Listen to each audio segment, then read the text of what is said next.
The iPhone turned... let's get rid of that. The iPhone turned 15 this month. This is what it means to me.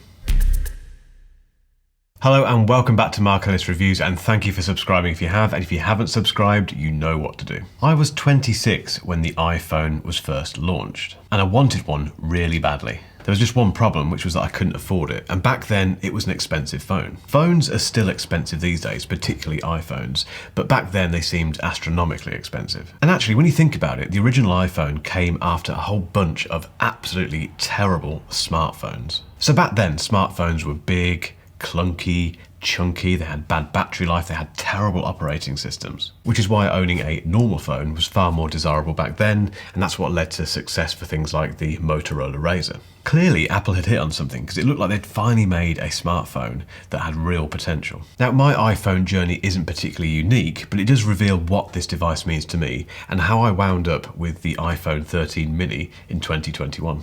When the iPhone turned 15 earlier this month, I was talking to the lovely people on my Discord server, link in the description if you want to join it, and we were talking about our first iPhones, and I told them that my first iPhone was the 3G.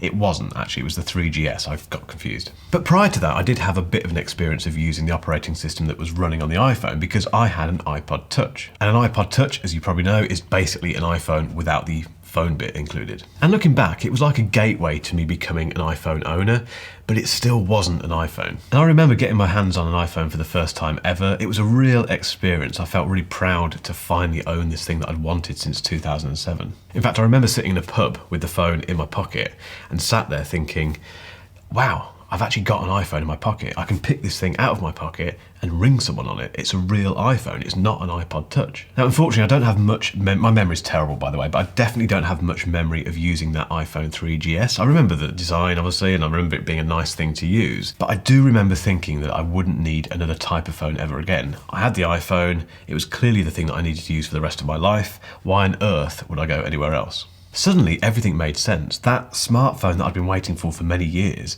was a real thing. There was no physical keyboard, the operating system was really smooth, it never crashed. It just removed all frustrations I'd experienced when I'd tried older generation Windows-based smartphones. As is often said about a lot of Apple stuff, it just worked. But then something unexpected happened.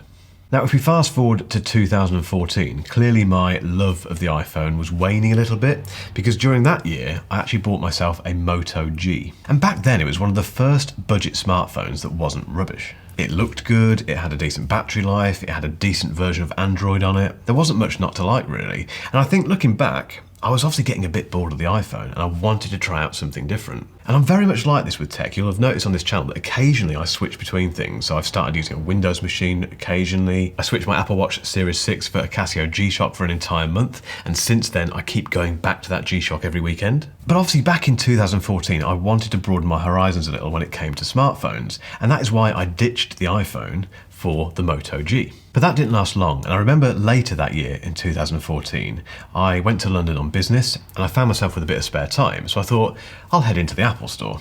Now at the time, the iPhone 6 Plus had just been launched, and I was acutely aware of that. So I walked into the Apple Store, Moto G in my pocket, and walked up to the display of iPhones, picked up the iPhone 6 Plus, and immediately wanted one. I don't know how Apple does this. They always do it. With their devices, they're both kind of aspirational, desirable, very well designed. There's something about the design of these devices that draws you in. And that's what happened with the iPhone 6 Plus. I just picked that thing up and thought, I need this phone. I didn't. The Moto G was absolutely perfect for my needs. But it was something about that 6 Plus's big screen, the feel of the aluminium design, everything about it was suddenly drawing me back to the iPhone. As you might guess, a month later, the Moto G was put into early retirement and I got myself an iPhone 6 Plus. In 2020, I bought the iPhone 12 Pro. I reviewed it on this channel. It was one of my very first videos. I wouldn't go and watch it. It's pretty terrible. But back then, and I wrote about this as well, I said that the iPhone at that stage felt like it had reached peak smartphone. Don't get me wrong, it was a lovely phone, the 12 Pro.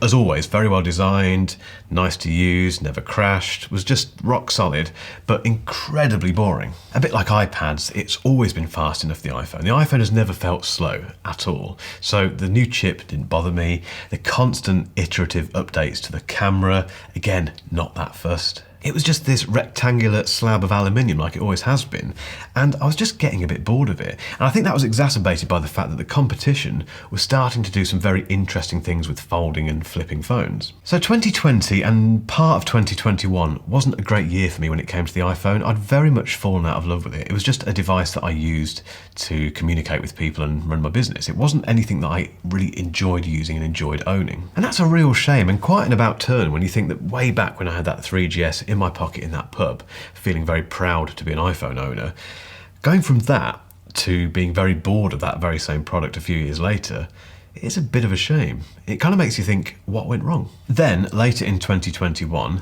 this arrived. And this is the iPhone 13 mini, which has completely rekindled my love affair with the iPhone. Now, it's still an iPhone. It's still a rectangular slab of aluminium. There's nothing different really between this and the iPhone 12. It still runs iOS, which in my opinion is starting to look a little bit dated. And yes, it had the same iterative update to the camera system and also the chip inside it. So what is it about this that got me interested in iPhones again? It's quite simple. It's the size. So I'd gone from having big iPhones for a number of years to having this little thing. And as I've said several times, I'll leave a link above to my full review of this where I go into it in more detail. The size of this has absolutely rejuvenated my interest in iPhones. It feels like a different device. The fact that I can just hold it in one hand without dropping it. You realise how far the cameras have come on these phones when you start using it on this 13 mini. The things this tiny thing packs into that little square at the top is nothing short of remarkable. Now obviously I am still keeping a close eye on the competition, and this year I will feature more Android phones on this channel. But the iPhone really is quite special to me. I think a bit like that trip to London a few years ago, if I do deviate from it again, there's going to be something that Apple does that draws me back to it. And it has changed my life. I wouldn't have created this channel if it wasn't for the iPhone. So yeah, it's only a piece of tech, but we do rely a lot on our phones. They hold our entire lives, and yeah, it's easy to fall in love with these things. I'm firmly of the belief that tech can change your life. The iPhone has changed mine, but I'd love to know, if you're watching this, why has the iPhone changed your life? Or if the iPhone hasn't changed your life, but another phone has, why? And which one was it? Remember, if you do want to see my full review of the iPhone 13 mini, where I gush even more about this thing, keep watching for a link at the end of this video to that review. But until next time, thank you so much for watching this video, guys, and I'll catch you next time.